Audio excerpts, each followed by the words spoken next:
నమస్కారం అండి. నా పేరు సువర్ణ. ఫిషింగ్లో భార్యని మాట్లాడుతున్నాను. ఆయన హెల్త్ బాగాలేదు. 4 సంవత్సరాల నుంచి కిడ్నీలు లేవని చెప్పారు. కంపల్సరీ ఆపరేషన్ చేసుకోవాలని చెప్పారు.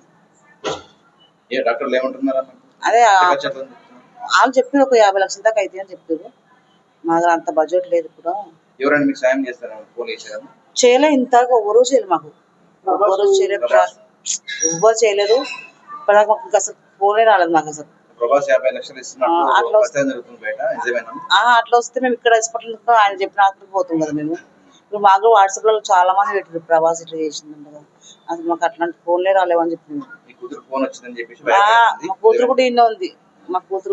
మేమే షాక్ అవుతున్నాం. అది ఏంది అసలు ఎవరు ఇచ్చారని ఎట్లా పెట్టారు మేము ఇప్పుడు చూసి మేము అదే షాక్ అవుతున్నాం. కంపల్సరీ కిడ్నీ మార్చుకోవాల్సింది అంటారు ఆయన. 6 రోజులనే చెప్తురు కానీ పైసలు అడుగుతారు. వాళ్ళు కూడా చాలా మంది వస్తారు, పైసలు అడుగుతారు. ఇప్పుడు ఫోన్ చేసిన ఆయన కిడ్నీ ఇస్తాను 30 లక్షలు అడుగుతుంది. నా పేరు పవన్. ఇప్పుడు హాస్పిటల్లో ఉంది మా బాబాయ్. హెల్త్ కండిషన్ అస్సలు బాగాలేదు. సిచ్యువేషన్ చాలా క్రిటికల్గా ఉందని డాక్టర్ చెప్పారు. ఇక్కడికి వచ్చి 1 వీక్ అవుతుంది. చాలా ఇన్ఫెక్షన్ ఉంది బాడీలో. కిడ్నీస్ ఖచ్చితంగా ఒక కిడ్నీ మాత్రం ఖచ్చితంగా వాంటెడ్గా వేస్తేనే ఆయన రికవర్ అవుతాడు అని చెప్పేసి అన్నారు. ఇప్పుడు ఈ మధ్య కొంచెం న్యూస్ అది ఒకటి ప్రభాస్ అన్నది స్ప్రెడ్ అవుతుంది.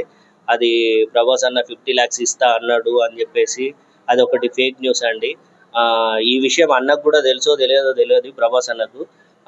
ఒకవేళ అట్లా స్ప్రెడ్ అయినా కూడా అన్నదాకా పోయి అసలు మాకు హెల్ప్ జరిగేది ఉంటే బాగుంటుంది. ఇట్లాంటి ఫేక్ న్యూస్ స్ప్రెడ్ చేయడం వల్ల మిగతా వాళ్ళు ఎవరైనా సహాయం చేద్దాం అనుకున్న వాళ్ళు కూడా అంత పెద్ద స్టారే చేసిండు ఇక వాళ్ళకి ఏంటి అని చెప్పేసి ఒక ఒపీనియన్కి వచ్చి ఆగిపోతున్నట్టున్నారు. మేబీ అది ఒక ఫేక్ న్యూస్ అండి. అట్లాంటిది మాకు ఎవరు కాల్ చేయలేదు, ఎవరు హెల్ప్ చేయలేదు.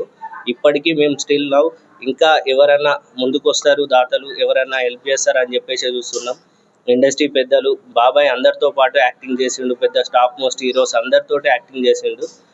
వాళ్ళ దాంట్లోకి వెళ్ళి ఎవరో ఒకరు స్పందించినా కానీ మా బాబాయ్ మాకు మళ్ళీ తిరిగి వస్తాడు. మళ్ళీ మీతో పాటు యథావిధిగా యాక్టింగ్ చేస్తాడని చెప్పేసి కోరుకుంటున్నాం. దయచేసి ఎవరన్నా ముందుకు వచ్చే వాళ్ళు ఉంటే, సాయం చేసే వాళ్ళు ఉండేది ఉంటే రండి ప్లీజ్.